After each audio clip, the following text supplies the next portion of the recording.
Hi,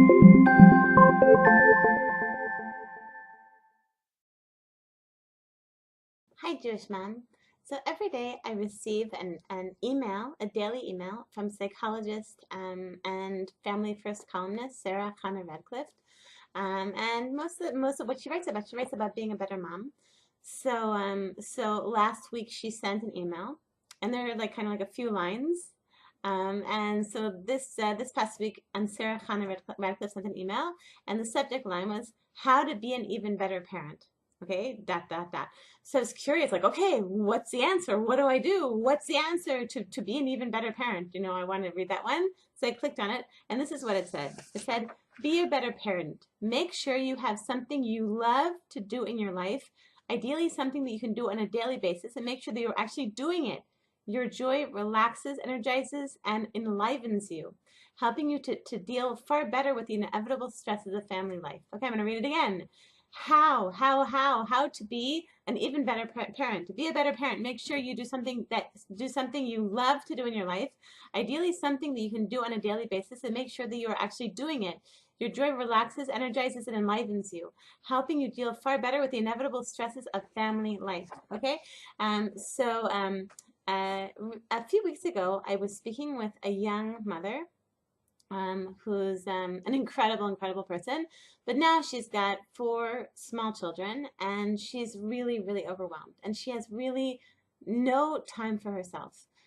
Between all the responsibilities all the responsibilities that she has on her head, on her shoulders, she really feels. And I was trying to talk with her, and she sounds like really down and overwhelmed and not having an easy time. So I tried to talk with her a bit about self-care, and it was very hard. It was like pulling teeth.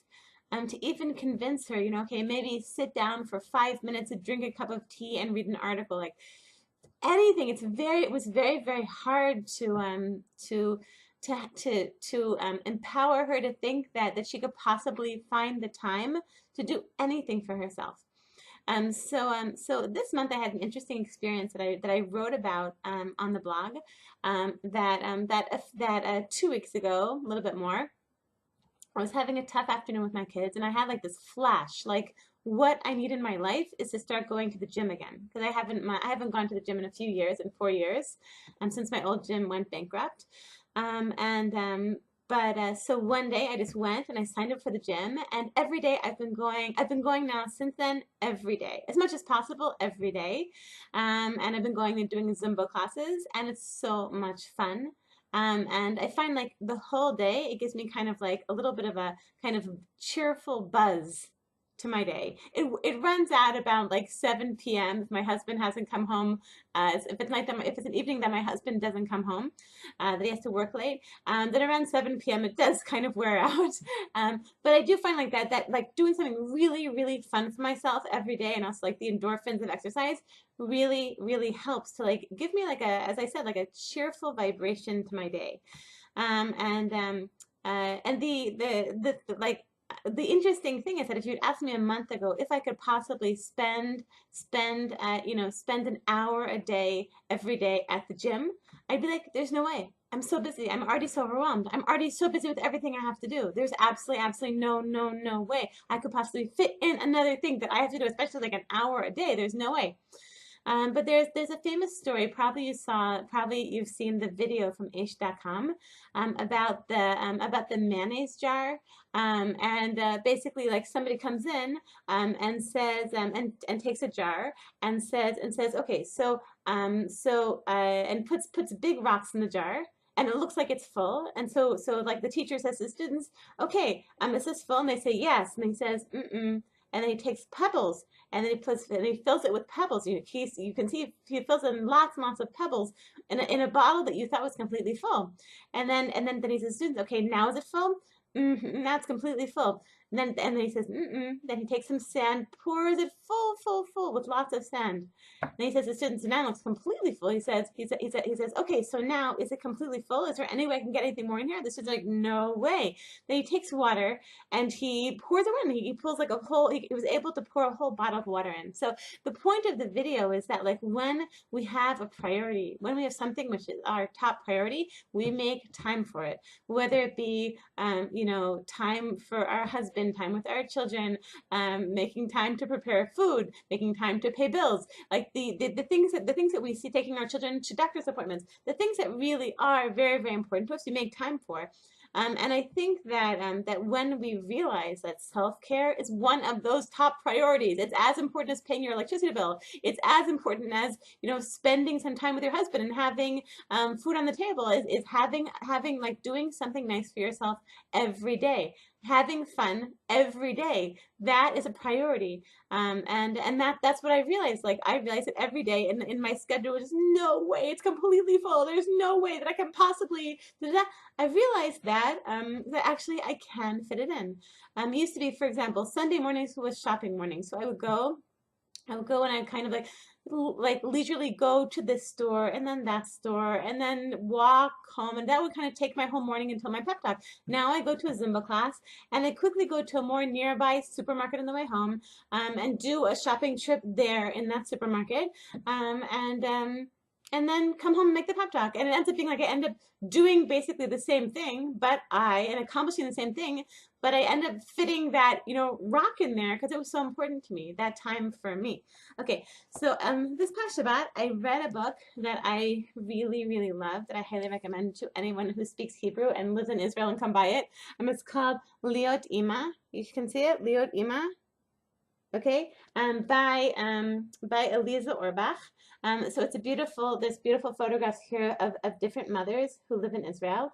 And it really, I'm a slow reader. So if I said I read it this Shabbat, it just shows you what a good, what a good book it is. And that I really sat down and read it. And my favorite chapter is with basically each chapter is a different mother. My favorite chapter is, one of my favorite chapters is another one I really like also. It was with a mother of 5 named Carmel Ronen. She's a mother of 40 with 5 kids. And she talks about, and she talks a lot about the need for self-care. So she was a businesswoman. She had she was involved in business. And then when she became a mother, she decided, okay, now I'm going to be home with my kids. I'm going to be like a full-time mom. But she says, even though I'm sorry, I'm translating from Hebrew. If it sounds a little bit awkward, the original is better. Okay. She says, even though I'm a total mother, I'm like a full-time mother, I'm very far from negating myself and not taking care of myself. I have some loves that I take great care to strengthen. For years I've gone swimming for a half an hour every day. And usually the baby that I have then joins me and swims on my back. I'm not sure how that works, but I guess it works for her. She says I'm not she says I'm also an ongoing member, a permanent member for years of a singing group for women.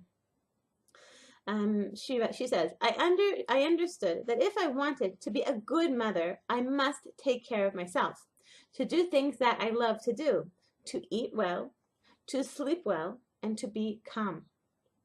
These are three general rules, which are not small at all, and through them I have developed a deep awareness of the quality of my functioning, my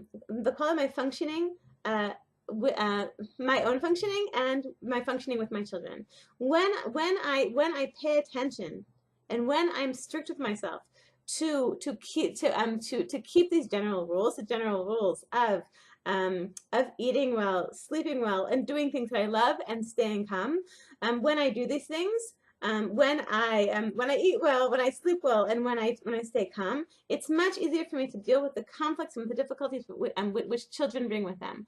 I think that I've managed to limit to a minimum the moments when I react out of emotion to my children, rather than out of thought and what kind of more thought out responses.